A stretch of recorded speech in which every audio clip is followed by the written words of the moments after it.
قرآن قرآن قرآن کی روشنی، قرآن کی روشنی۔ الحمدللہ رب العالمین والصلاة والسلام علی خاتم النبیین، اما بعد فاعوذ باللہ من الشیطان الرجیم، بسم اللہ الرحمن الرحیم۔ الصلاة والسلام علیک یا رسول اللہ وعلی آلک واصحابک یا حبیب اللہ۔ الصلاة والسلام علیک یا نبی اللہ وعلی آلک واصحابک یا نور اللہ۔ فرمان مصطفیٰ صلی اللہ علیہ وسلم ہے، تم جہاں بھی ہو مجھ پر درود پڑھو کہ تمہارا درود مجھ تک پہنچتا ہے۔ صلو علی الحبیب صلی اللہ تعالی علی محمد وعلی آلہ واصحابہ وبارک وسلم۔ پروگرام ہے نور قرآن، اور اس پروگرام میں قرآن کریم کی آیتیں، ان کا ترجمہ اور تفسیر الحمدللہ بیان کیا جاتا ہے۔ آئیے آج بھی ہم بیان کریں گے، توجہ کے ساتھ سنیے اور اس کی برکتیں حاصل کیجیے۔ اعوذ باللہ من الشیطان الرجیم، بسم اللہ الرحمن الرحیم۔ وَأَمَّا الَّذِينَ ابْيَضَّتْ وُجُوهُهُمْ فَفِي رَحْمَةِ اللَّهِ هُمْ فِيهَا خَالِدُونَ۔ ترجمہ کنز الایمان۔ اور وہ جن کے منہ اجالے روشن ہوئے وہ اللہ کی رحمت میں ہے، وہ ہمیشہ اس میں رہیں گے۔ ترجمہ کنز العرفان۔ اور وہ لوگ جن کے چہرے سفید ہوں گے وہ اللہ کی رحمت میں ہوں گے، وہ ہمیشہ اس میں رہیں گے۔ تفسیر صراط الجنان۔ ففی رحمت اللہ، تو اللہ کی رحمت میں ہوں گے، یعنی اللہ تبارک و تعالیٰ کے اطاعت گزار مومن اللہ تعالیٰ کی رحمت کی جگہ جنت میں ہوں گے اور وہ ہمیشہ اس میں رہیں گے۔ اللہ تبارک و تعالیٰ اپنے اطاعت گزار اہل ایمان کے بارے میں ایک اور مقام پر ارشاد فرماتا ہے، للذین احسنوا الحسنى وزیادہ ولا یرہق وجوہہم قطر ولا ذلہ اولئک اصحاب الجنہ ہم فیہا خالدون۔ ترجمہ، بھلائی کرنے والوں کے لیے بھلائی ہے اور اس سے بھی زیادہ ہے، اور ان کے منہ پر نہ سیاہی چھائی ہوگی اور نہ ذلت، یہی جنت والے ہیں، وہ اس میں ہمیشہ رہیں گے۔ ایک اور مقام پر ارشاد فرماتا ہے، وجوہ یومئذ مسفرہ ضاحکۃ مستبشرہ۔ بہت سے چہرے اس دن روشن ہوں گے، ہنستے ہوئے خوشیاں مناتے ہوں گے۔ روشن چہرے والوں سے کون مراد ہیں؟ درج ذیل روایت کی روشنی میں سمجھیے۔ تفسیر در منصور میں ہے، حضرت عبداللہ ابن عباس رضی اللہ تعالی عنہما اس آیت کریمہ تبیض وجوہ وتسود وجوہ کے بارے میں فرماتے ہیں، تبیض وجوہ اہل السنت والجماعہ وتسود وجوہ اہل البدع والضلالہ، یعنی قیامت کے دن اہل سنت کے چہرے چمکتے ہوں گے اور بدعتی اور گمراہوں کے چہرے سیاہ ہوں گے۔ اور اسی میں حضرت عبداللہ ابن عمر رضی اللہ تعالی عنہما سے ایک حدیث شریف روایت ہے کہ تاجدار رسالت صلی اللہ تعالی علیہ وآلہ وسلم نے اللہ پاک کے اس فرمان تبیض وجوہ وتسود وجوہ کے بارے میں فرمایا، تبیض وجوہ اہل السنت وتسود وجوہ اہل البدع، یعنی قیامت کے دن اہل سنت و جماعت کے چہرے سفید ہوں گے اور گمراہوں کے چہرے سیاہ ہوں گے۔ ایک اور دوسری روایت میں ہے جو کہ حضرت ابو سعید خدری رضی اللہ تعالیٰ عنہ سے روایت ہے، نبی اکرم صلی اللہ علیہ وسلم نے اس آیت کریمہ تبیض وجوہ وتسود وجوہ تلاوت فرمائی اور پھر فرمایا تبیض وجوہ اہل الجماعات والسنہ وتسود وجوہ اہل البدع والاہواء، یعنی قیامت کے دن اہل سنت و جماعت کے چہرے سفید ہوں گے اور بدعتوں گمراہی والوں کے چہرے سیاہ ہوں گے۔ تلک آیات اللہ نتلوها علیک بالحق وما اللہ یرید ظلما للعالمین وللہ ما فی السماوات وما فی الارض وإلی اللہ ترجع الامور۔ ترجمہ کنز الایمان۔ یہ اللہ کی آیتیں ہیں کہ ہم ٹھیک ٹھیک تم پر پڑھتے ہیں، اور اللہ جہان والوں پر ظلم نہیں چاہتا، اور اللہ ہی کا ہے جو کچھ آسمانوں میں ہے اور جو کچھ زمین میں، اور اللہ ہی کی طرف سب کاموں کی رجوع ہے۔ ترجمہ کنز العرفان۔ یہ اللہ کی آیتیں ہیں جو ہم حق کے ساتھ تمہارے سامنے پڑھتے ہیں، اور اللہ جہان والوں پر ظلم نہیں چاہتا، اور اللہ ہی کا ہے جو کچھ آسمانوں میں ہے اور جو کچھ زمین میں ہے، اور سب کام اللہ ہی کی طرف لوٹائے جاتے ہیں۔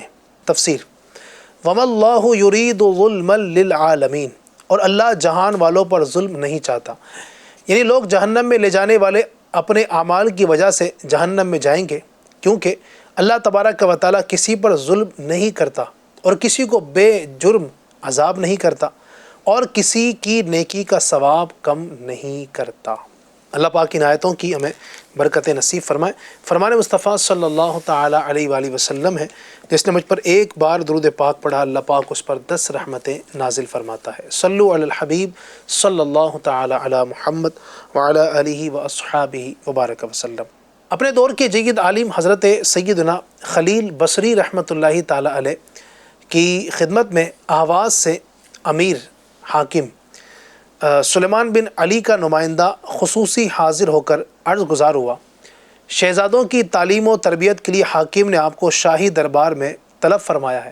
سیدنا خلیل بصری رحمۃ اللہ تعالیٰ علیہ نے سوکھی روٹی کا ٹکڑا دکھاتے ہوئے جواب ارشاد فرمایا، میرے پاس جب تک یہ سوکھی روٹی کا ٹکڑا موجود ہے مجھے دربار شاہی کی چاکری کی حاجت نہیں۔ اللہ پاک کی ان پر رحمت ہو اور ان کے صدقے ہماری بے حساب مغفرت ہو۔ جستجو میں کیوں پھریں مال کی مارے مارے، ہم تو سرکار کے ٹکڑوں پہ پلا کرتے ہیں۔ سبحان اللہ۔ پیارے پیارے اسلامی بھائیوں اور FGN چینل کے ناظرین، دیکھا آپ نے اللہ تبارک و تعالیٰ کے نیک بندے ارباب اقتدار سے کس قدر دور رہتے ہیں۔ ارباب اقتدار یعنی جن کے پاس کوئی عہدہ ہے، جو کسی بڑی کرسی پر فائز ہیں، ان سے کس طرح دور رہتے تھے، جبکہ آج ہم جیسوں کو بالفرض صدر یا وزیر اعظم کا دعوت نامہ مل جائے تو ہزار مصروفیات اور ہزاروں ضروری معاملات چھوڑ کر اور خواہ 1000 کلومیٹر کا سفر طے کرنا پڑے وہ بھی کر کے خوب عمدہ لباس پہنے کشاں کشاں اسمبلی ہال کے روبرو پہنچ کر سب سے پہلے لائن میں کھڑے ہو جائیں۔ ہائے نفس پروری، بلا سخت مجبوری کے محض دنیاوی مفادات اور حب جا کی خاطر ارباب اقتدار اور افسران وغیرہ کے پیچھے پھرنا، ان کی دعوتوں میں شریک ہونا، ان سے تمغاجات حاصل کرنا، معاذ اللہ ان کے ساتھ تصاویر بنوانا، پھر ان تصویروں کو سنبھال کر رکھنا، لوگوں کو دکھاتے پھرنا، ان کی فریم بنوانا اور اس کو گھر یا دفتر میں لٹکانا وغیرہ وغیرہ حرکتیں اپنے اندر ہلاکتیں تو رکھتی ہی ہیں، ان میں برکتیں بھی نہیں ہوتی۔ ہاں، اہم دینی مفاد کے لیے یا ان کے شر سے بچنے کے لیے اگر ان کے پاس جانا پڑ جائے تو اور بات ہے کہ مجبور ہے وہ معذور ہے۔ منقول ہے، بئس الفقیر علی باب الامیر اور نعم الامیر علی باب الفقیر، یعنی فقراء میں وہ شخص بہت برا ہے جو امیروں کے دروازے پر جائے، اور امراء میں وہ شخص بڑا اچھا ہے جو فقیروں کے در پر حاضر ہو۔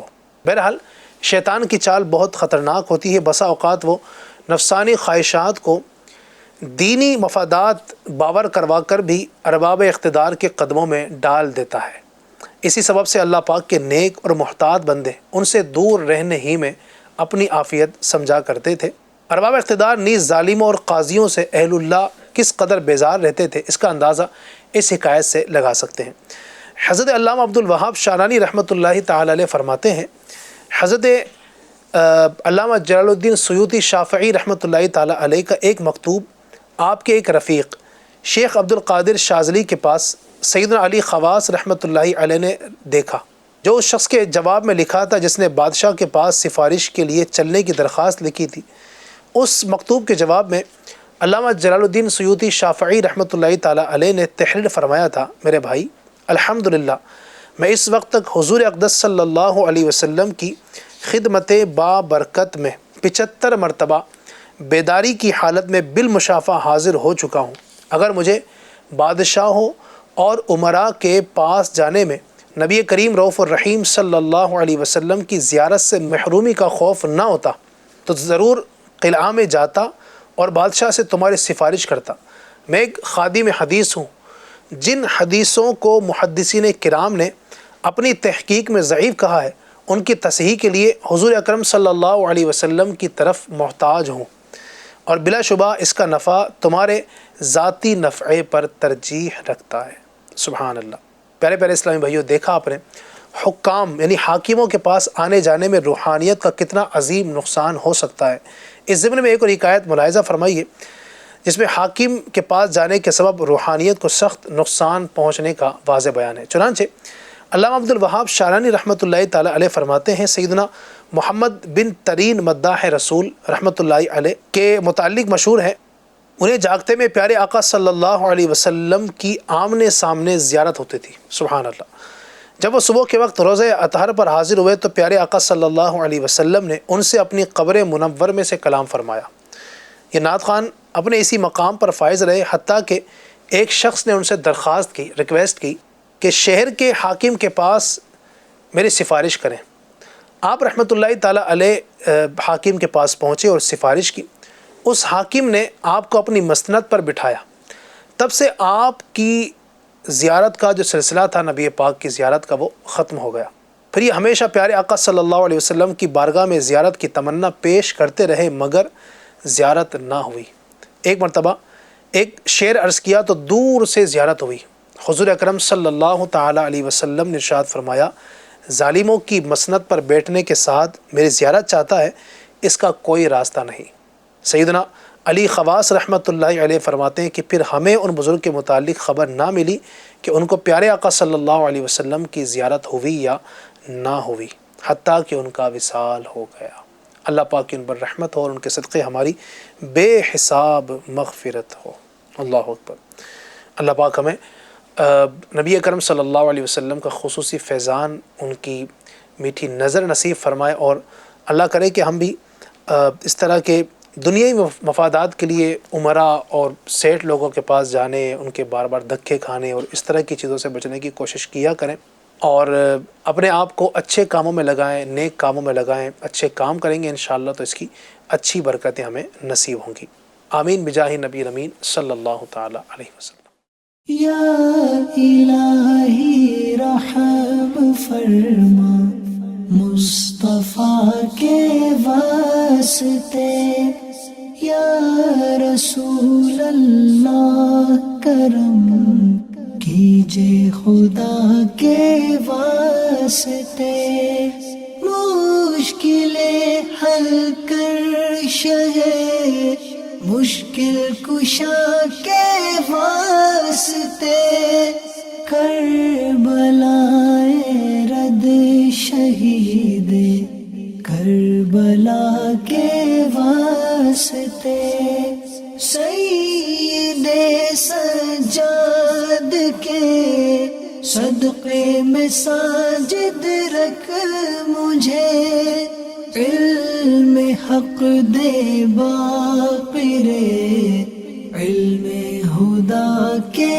واسطے، صدق صادق کا تصدق صادق الاسلام کر، بے غضب راضی و کاظم اور رضا کے واسطے، بہار معروف و سری معروف دے بے خود سری، جند حق میں گنجلے دے باصفا کے واسطے، بہار شبلی شیر حق دنیا کے کتوں سے بچا، ایک کارک عبد واحد بیریا کے واسطے، بل فرح کا صدقہ کر غم کو فرح دے حسن و سعد، بل حسن اور بو سعید سعد ذا کے واسطے، قادری کر قادری رکھ قادریوں میں اٹھا، قدر عبد القادر قدرت نما کے واسطے، احسن اللہ لہم رزقا سے دے رزق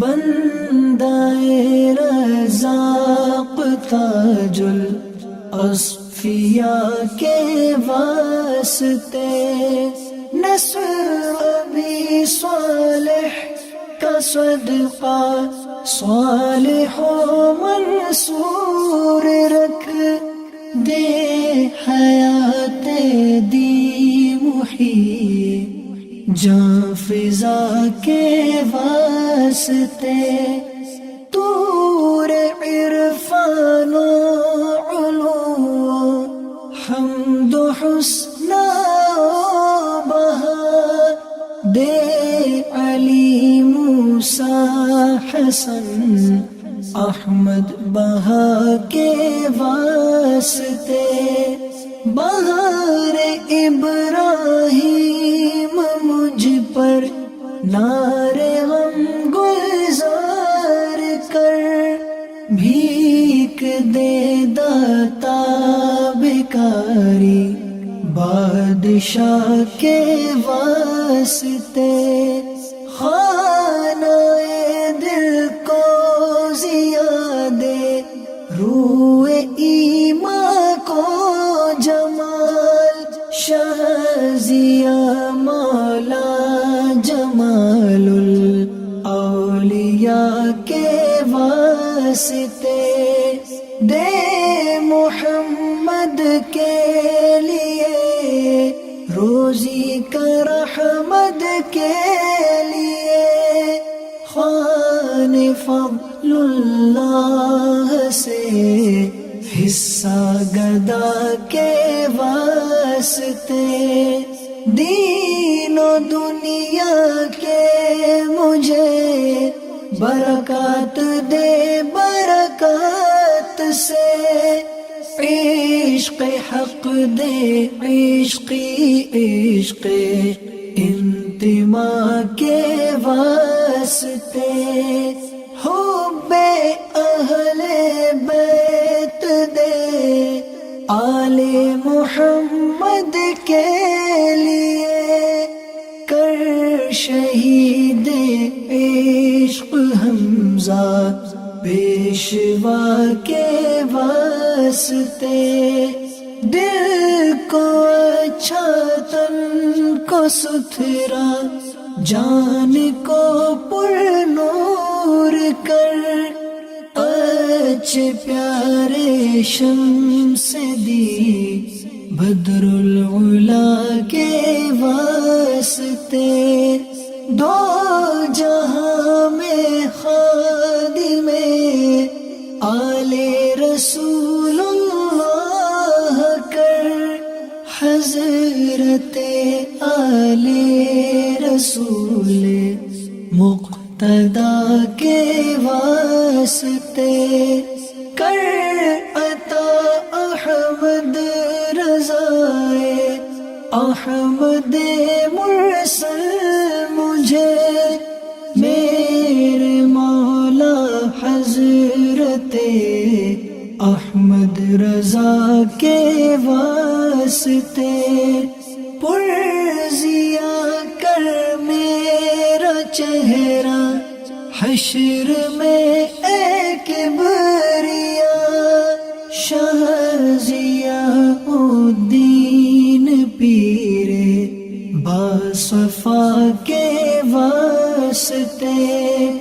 احینا فی الدین والدنیا سلام بسلام، قادری عبدالسلام خوش ادا کے واسطے، عشق احمد میں عطا کر چشم تر سوزے جگر، یا خدا الیاس کو احمد رضا کے واسطے، یا خدا عطار کو احمد رضا کے واسطے، صدقہ ان آیا کا دے چھے عین عز علم